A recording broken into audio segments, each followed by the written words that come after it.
Okay, I'm painting a friend here who's a collegiate swimmer. So her skin's really different, especially her hairline because she wears that rubber cap when she swims. So she doesn't get a lot of sun there.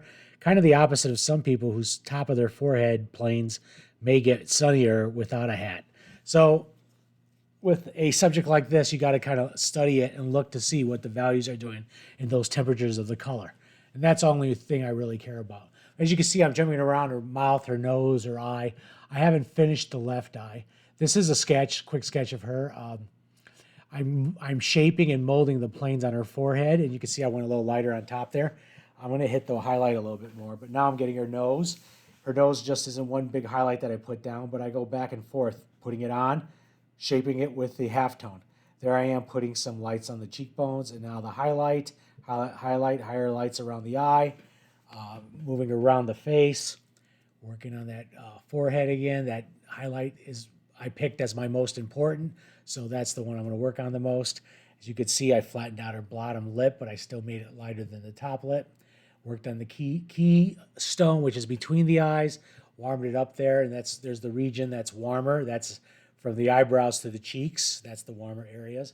As you can see, I went a little darker underneath the right eye, our right eye, and now I'm working on the left eye. And the darkness under the eye is the lower tear bag. There, I kind of drew out her hair. So when I start putting her hair, you'll start to see it blocked in as one big shape. There I am working both eyes now. Even though I said I might have been done with the right eye on her right side, still needs some work. And I'm having fun here. This is to me the most fun part about the painting is working on the eyes. Notice my whites of the eyes aren't that bright.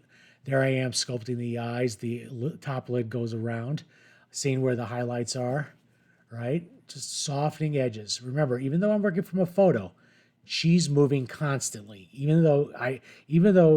have a photo, you got to remember if you work from life, models don't sit still. They can't.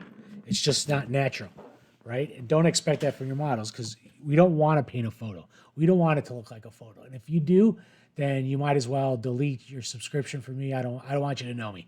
But joking about that, do what you got to do. Learn as much as you can.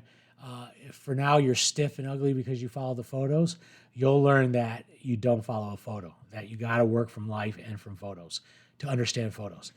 All right, so but edges are soft. You notice how soft she is? I don't want anything hard on her. Where I'm bouncing around to the lights and the shadow. And why? Because I'm keeping my lights separate from my shadow pattern. Now, if you squint down at it, you can see where the shadows are. Even though I have some dark areas in the light, those are still lighter than anything in the shadow. Remember that. Make that a rule. Okay? There I am bouncing around, having fun. This is a good time. Widen the cheekbones a little bit. She's kind of head on. As fast as I have it sped up, I am painting fast in real life. And this was a demo for a friend, as usual. And there we go, getting the lighter part of the eye, now getting where the eyelash is. That's a little grayer and darker, getting the darks under the eye, working around the muzzle area and around the cheekbones. It gets cooler down there. As I said, from the eyebrows to the cheeks, it's warmer. From the cheeks to the chin, it's grayer. And above the eyebrows, it's more yellow ochre. And you can kind of see that in my painting, right? There I go, sculpting that side plane with a little more value. Now I'm sticking some hair in, and you can see how dark her hair is, right? Use my finger to blend an edge, which is fine. Now, do you see how I did the dark of the hair and then the average light of the hair, right? And if you squint down, I have two colors in that light, that red on the left side and that brown, but they're very close in value. Very close. There we go. Notice how I cooled down the neck a little bit so it goes back. The neck sits farther back. Just look at somebody in a profile and see how their neck is farther than their face. So you want to cool it down just so it goes back. See the edges, how soft they are? Round edges. Round form has soft edges because those are the planes that are continuing as they go. And if you have an Asaro head, you'll know, right? Or go and get a styrofoam ball or something you can carve straight edges around it so you can understand that. There I am putting some background in. Real simple, playing with it, thinking about design, just throwing some terps around, softening edges, and I'm looking at it. I'm like, okay, I got to hit it a little bit more. As you can see, I only used white, yellow, orange, magenta, primary, burnt sienna, and green. No blue, no black. And there I go. I'm getting a little bit more hair painted and just more stylized. And now I'm softening edges, getting a little gray, and just painting over, softening things, getting my drawing better, but keeping the separation of my values. Notice how my lights, especially on the left side of the painting on her face, is got lighter. That's our left side of the face, or her right. It's up to you.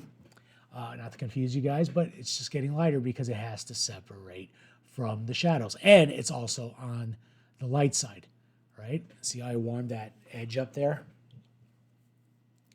And I'm just going along, just playing with it. I'm making it a painting. I'm not trying to make it a likeness. I did get a likeness of her. Painted her a few times, but I'm trying to get a painting. In the end, no one's going to know what your model looks like. I mean, that's it. Give it a couple of years, the model won't even look like that. They always change. She doesn't look like this anymore. She's a little bit older, a lot stronger, being a collegiate swimmer, right? And so don't worry about that. Just make a great painting. People don't know what these models look like. We don't know who sergeant's models or sorority's models really look like. And when you do see pictures of them, it's like, okay, he played artist. He did his artist job by making them better looking. There I am taking a paper towel and softening some edges and moving some of the paint around. It's still soft.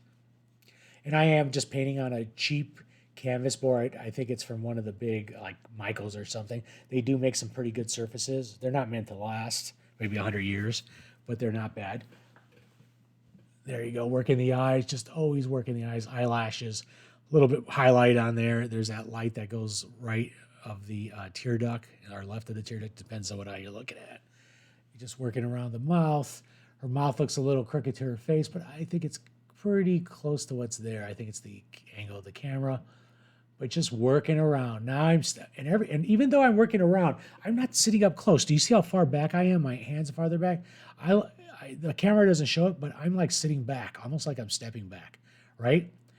And I might even look into my phone because that's what I use to film this, and I see it reduced, and that's like stepping back too.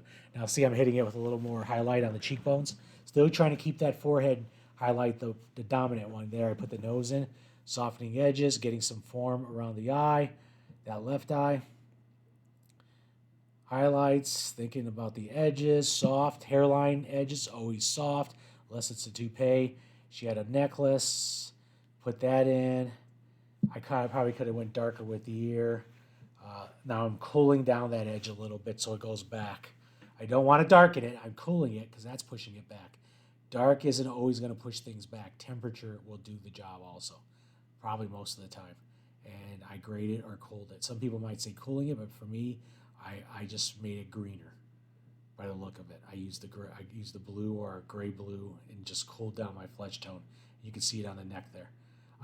That's another school where they say grade down, fine, but think about them as colors, right? Warm or cool. A green orange, a blue orange is cooler than just a regular orange or a red orange, right? Or a yellow orange. Okay, and they can be the same value, but there's going to be some movement in the form because they're the same value. And one is cooler and one's warmer, right? And that cooler one has less chroma. The one that has more chroma may look a little lighter and more vibrant and look like it's coming forward. There I am wiping my brush. Now, whenever I wipe my brush, I always wipe it into a clean part of the paper towel. If you get one lesson out of here, it's that. And I see how I checked it on the canvas board. It wasn't that clean. I got to keep wiping it down. And there I just put some mineral spirits down. And I'm just checking it to try to get it as clean as I can. And it's getting cleaner. You can see it's getting thinner. But this was a fun demo. She's a beautiful model, collegiate swimmer. And you could do a lot in a little time if you just think ahead. You don't have to do a study. You just have to think ahead. What's in your lights? What's in your shadows? Think about it as a painting. You're not doing a portrait of anybody. You're just doing a beautiful painting. All right? And you'll see me playing with the paper towel and just moving some of these colors around. Now I'm still sticking into that average light of the hair.